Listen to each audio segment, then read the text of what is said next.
हर हर महादेव। आज के इस शिव चर्चा में आप सभी भक्तजनों का स्वागत है, अभिनंदन है। शिव गुरु के चरणों में प्रणाम। सभी गुरु भाई बहनों के चरणों में मेरा प्रणाम निवेदन स्वीकार। आज हम शिव के बारे में बताएंगे। शिव तो आदि है, अंत है, अनंत है, जैसे कि सभी को पता है। शिव ही एक अजन्मा है, बाकी सब ने जन्म लिया है। उनकी गोत्र का, माता पिता का, खानदान का किसी को नहीं पता है कि शिव कहाँ से आए और शब्द कहाँ से उत्पन्न हुए, भाषा कहाँ से आई। आज मैं इसके बारे में बताऊंगी कि जो शिव का डमरू है उससे शब्द उत्पन्न हुआ। शिव ने जब डमरू बजाया है तो उससे शब्द उत्पन्न हुए हैं, और बोलना, चालना, भाषा सब शिव ने ही सिखाया है। जितनी भी भाषाएं निकली हैं शिव के डमरू से निकली हैं। और वरुण देव ने वर्षा किया है। समय देव भी शिव से डरते हैं। सत्य के साथ सदा शिव रहते, सदा सत्य बोलो, इसलिए शिव कहते हैं सत्यम शिवम सुंदरम। और भक्तों, एक बात और मैं कहूँगी कि जन्म से ज़्यादा मृत्यु कठिन है। मृत्यु के समय जब प्राण निकलते हैं तब 1000 बिच्छू के डंक के समान मनुष्य को पीड़ा होती है, और जब प्राण निकलते हैं तो बहुत तकलीफ़ होती है। प्राण इतनी आसानी से नहीं निकलते। जन्म से ज़्यादा मृत्यु कठिन होती है।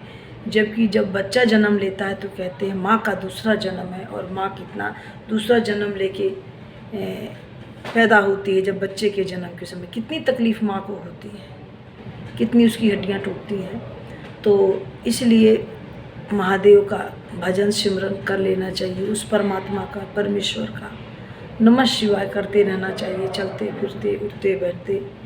क्योंकि हमारे जो शिव की जैसी पूजा, शिव की जैसी भक्ति, इतने शिव हमारे सहज हैं, सरल हैं, वैसे हमें सहज और सरल बनना है। जो हमारी शिव चर्चा है इसमें शिव कभी नहीं कहते हैं कि आप नहाइए, धोइए या कैसे कीजिए। शिव की पूजा तो ऐसी मानसिक पूजा है। इसमें बहुमुखी पूजा का आवश्यकता नहीं है। आप मन से भाव को दीजिए। शौचालय से लेकर के शिवालय तक हम शिव को बसते हैं, नमः शिवाय, नमः शिवाय। क्यों? जब हम बहुमुखी पूजा करते हैं तो हमारे बहुत समय नष्ट होता है उसमें। हम मंदिर में जाएंगे, पहले नहाएंगे, धोएंगे, मंदिर साफ़ करेंगे, भगवान जी को स्नान कराएंगे, टीका कराएंगे, हमें इससे भी लाभ है।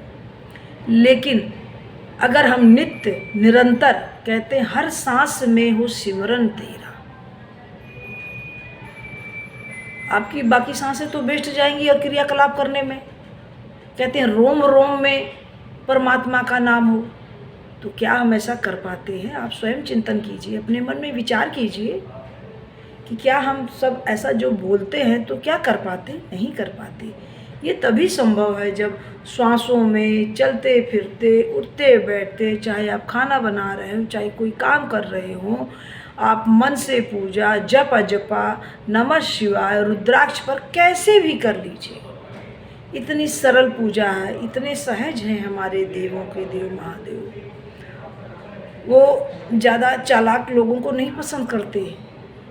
जो सहज होता है, सरल होता है, भोला भाला होता है, जो पगला होता है, हमारे महादेव तो उसको पसंद करते हैं। क्योंकि चालाकियाँ ऊपर वालों के यहाँ नहीं चलती, ये सब यहीं की यहीं धरी रह जाएंगी।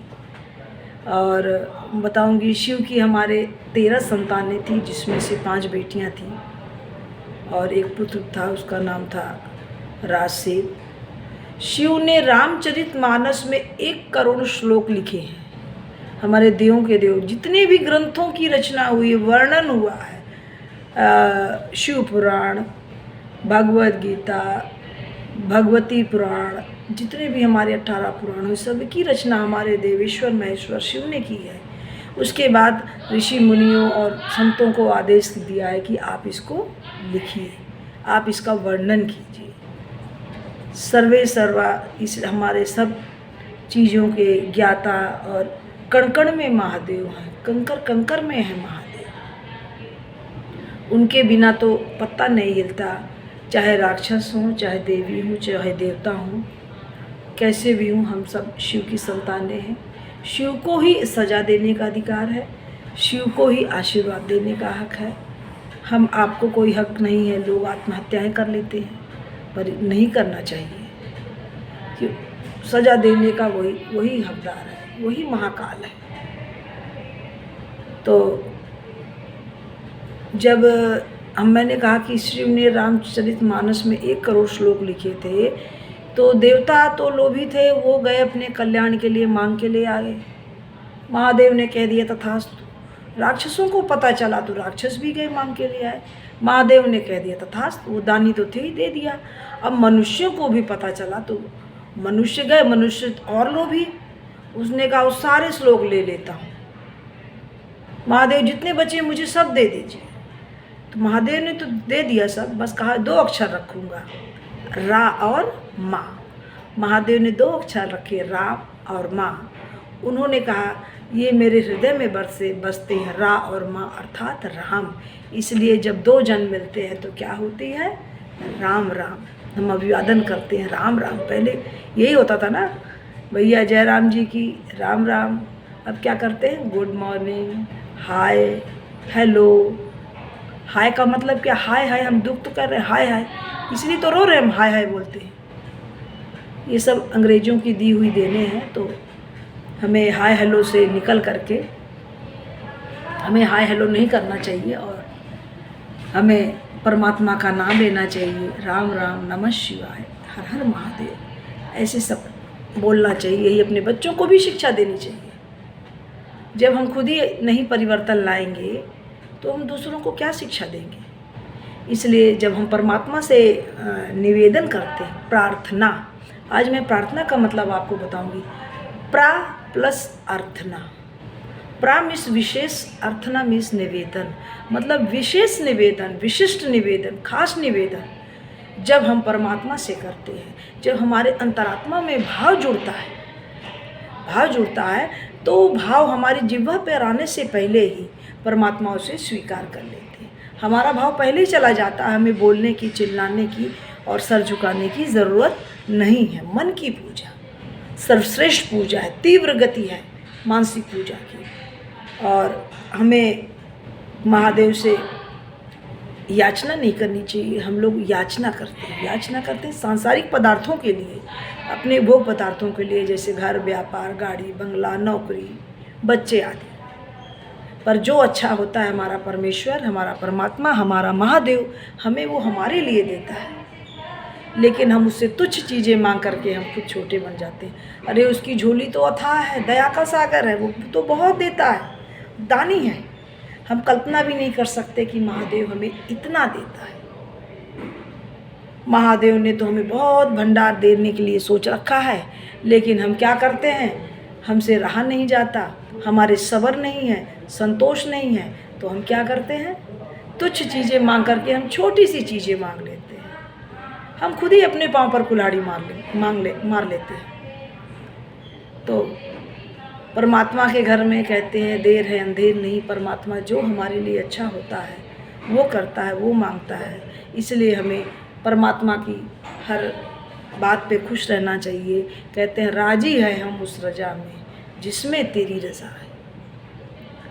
तो जैसे भगवान हमारे कहते हैं भगत के बस में है भगवान, भगत कहता है, तो भगवान भी कहते हैं जाकी रही भावना जैसी प्रभु मूरत देखी दिल तैसी। भगवान कहते हैं मेरा भक्त जिस रूप में, जिस दशा में, जिस दिशा में, जिस चीज़ में मुझे ढूंढेगा, मुझे तलाशेगा, मैं उसको उसी रूप में मिलूँगा, उसी रूप में दिखूँगा। इसलिए कलयुग में देव महादेव ने, देवताओं ने, देवियों ने, सब ने बहुत अवतार लिए। मनुष्य ने जिस जिस रूप में परमात्मा को याद किया, परमात्मा ने उस रूप में मनुष्य को आकर के दर्शन दिया। तो बस वीडियो लंबी हो जाएगी, तो बाकी का मैं शेष वीडियो में डालूँगी थोड़ा थोड़ा ज्ञान।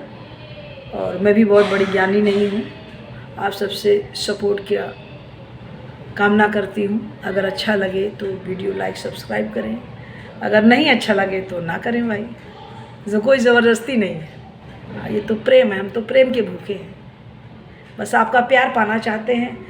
और इसी कामना के साथ हर हर महादेव। मैं अपनी वाणी को यहीं विराम देती हूँ। नमः शिवाय।